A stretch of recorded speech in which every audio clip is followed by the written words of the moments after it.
In Moscow, the European Union's top diplomat, Josep Borrell, has said that the EU's ties with Russia are under pressure following the imprisonment of Kremlin critic Alexei Navalny. Borrell made the comments during a meeting with Russian Foreign Minister Sergei Lavrov. It's the first visit by a senior EU diplomat since 2017. Beside Navalny, the meeting's agenda also included the Iran nuclear deal, the situation in Ukraine, and other human rights issues in Russia. Here's what the Russian Foreign Minister had to say after the meeting. We proceed from the assumption that the EU, at this stage, is an unreliable partner. And I hope that the strategic review that takes place soon will focus on the key interests of the EU and that these talks help make our contacts more constructive. We are ready for it. Well, from Moscow, I'm now joined by our correspondent, Emily Sherwin. Emily, there's quite strong words there from the Russian Foreign Minister. Is there a place for constructive dialogue at all? Well, I think, Gerhard, what we are seeing here, as you said yourself, is really a tense moment between the EU and Russia. Ahead of this visit by Borrell, we heard the Kremlin spokesperson calling EU-Russian relations frozen. And today we kind of saw the two sides clash in that press conference after their meeting. And the main bone of contention at the moment seems to be Alexei Navalny, his prison sentence, and the protests that happened surrounding Alexei Navalny. And really, we heard quite strong words from both sides today. The Russian foreign minister was essentially accusing the EU and other Western countries of meddling in Russia's affairs and of leveling hypocritical and unfounded accusations at Russia when it comes to kind of police violence and so on.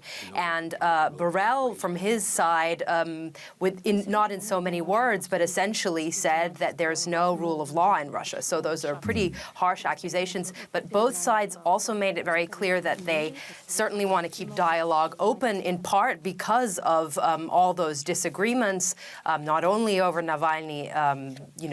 Relations have been bad since the annexation of the Crimean Peninsula by Russia. But the Russia's foreign minister also seemed very much interested in that. He talked about how the talks today had been open and they want to keep dialogue open, including about perhaps the sale of the Russian vaccine Sputnik V to European countries. It seemed that the two politicians did have some personal chemistry despite all the difficulties. Emily, one of the topics, of course, was the imprisonment of Alexei Navalny. He's in court again today. What is this new case about? Well, this new case is one of actually several that are essentially still pending, hanging over the opposition politician's head. This one today is about accusations from a World War II veteran that Alexei Navalny apparently insulted him, so accusations of slander. Alexei Navalny could be fined for that or given community service. Now, the opposition politician himself says that this is essentially a political issue that the state is trying to present him as somehow unpatriotic for criticizing even World War II veterans. World War II is certainly considered almost a sacred issue here and a very political one, of course. And I would say that the scheduling of this trial that coincides with this visit by a high EU diplomat is certainly provocative, especially considering the accusations that we've been hearing from the EU side towards Russia in the last few days and weeks. DW's Emily Sherwin in Moscow there for us. Thank you, Emily. Meanwhile, thousands of people have been arrested across Russia this week in protests against Navalny's imprisonment. Around 500 of them are being held at a detention facility outside Moscow. And outside that facility, their friends and relatives are waiting for news. Our correspondent Juri Rescheto went there and spoke with them. Who is number 15 in line? This woman asks. She's one of the volunteers outside of the Sakharovo detention facility, a 2-hour drive from Moscow. These people have been standing in the freezing cold since the early morning. They want to help their friends and relatives, people who were arrested during the protests.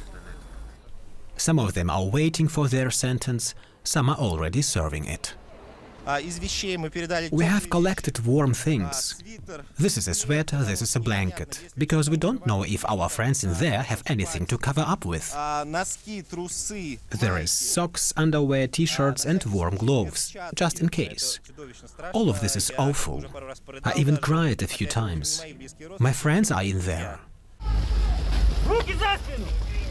More than 7,000 people have been arrested across Russia in the past 10 days. The police were particularly brutal during the last protests in Moscow and St. Petersburg on the weekend and after Alexei Navalny's sentence. Sometimes security forces dragged people into police buses for no reason. Some of them were random passers-by. Several cases are now being investigated, the police say. Authorities argue that the protests were not authorized and therefore posed a security threat. In reality, however, the police officers themselves have at times become a security threat to some innocent passers-by. These young people say they spent up to 12 hours at the courthouse after being detained. Apparently they had to sleep on the floor. They were sentenced to several days in prison.